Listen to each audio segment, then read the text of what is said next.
Welcome. I'm Father Brendan Helms, priest in charge at St. Monica's Anglican Church in Concord, North Carolina. We're going to begin a series that'll be released online over the next few weeks, essentially looking to answer the question of what does it mean to be an Anglo-Catholic and why am I an Anglo-Catholic? And the I is not just specifically myself. This will include interviews of various laity and clergy who place themselves within the Anglo-Catholic tradition.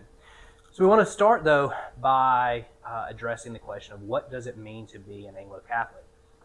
By comparison, for a Roman Catholic, that's a fairly easy question to answer. One can simply point to the Roman Catholic Catechism, and that answers the question.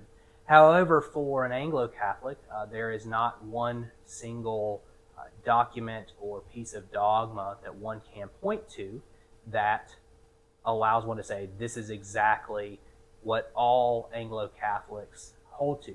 And in fact, there are disagreements amongst Anglo-Catholics. There will be Anglo-Catholics that endorse virtually all of Roman Catholic dogma, except certain views of the Pope being the vicar of Christ, the bishop over all bishops. There are certain Anglo-Catholics that are going to fall largely in line with a more Eastern Orthodox tradition. And part of that goes back to the history of the church in England, where we see this timeline where the church was founded before the introduction of Rome's influence in England. One could largely see that as very akin to an Eastern time period. But of course, when Rome does begin to influence the church in England, there is definitively a strong Western influence. For myself, I would largely put myself in the category of being a Western Catholic theologian. And with that in mind, that's going to largely be a rejection of many components of the Protestant Reformation. So we're going to look back towards the church and look for those points of agreement within the universal Catholic Church, East and West, that were established prior to any schism. And outside of that, we would hold that there's a level of flexibility. There's going to be some Anglo-Catholic individuals who are going to hold to the perpetual virginity of Mary, and there's some that are not. That would be an area where there would be a level of freedom in one's belief. It's going to be a matter of personal devotion.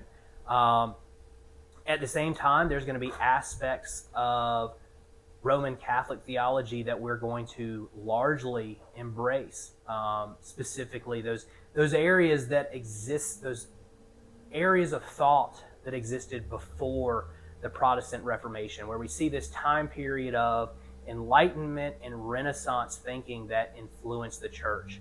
So it's going to be a strong position on apostolic succession. It's going to be a position of largely rejecting positions of Protestant theology such as sola fide, soli scriptura. We're going to largely embrace positions of justification that are going to be it's going to largely reject a Protestant notion of forensic justification, that the individual is merely declared righteous. It's a view of righteousness that is infused into the individual. It's a way of belief that embraces the sacraments, that embraces the traditions of the church and sees these as holistically tied to one's salvation. And salvation, of course, exists within the church. It's not this individualistic approach to salvation. It's a view of salvation that is tied to history. It's a view of salvation that's tied to the apostles.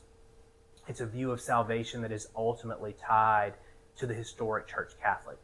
And in many ways, one could say that there have been various attempts at offering a Anglo-Catholic dogmatic theology.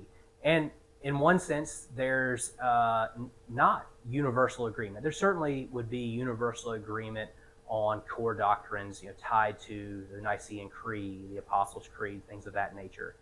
But in the periphery, there's going to be certainly a level of flexibility, and we're going to identify those as acts of devotion. Again, whether it's looking at things such as a benediction of the Blessed Sacrament. Again, certainly not a requirement, but again, certainly an act of devotion.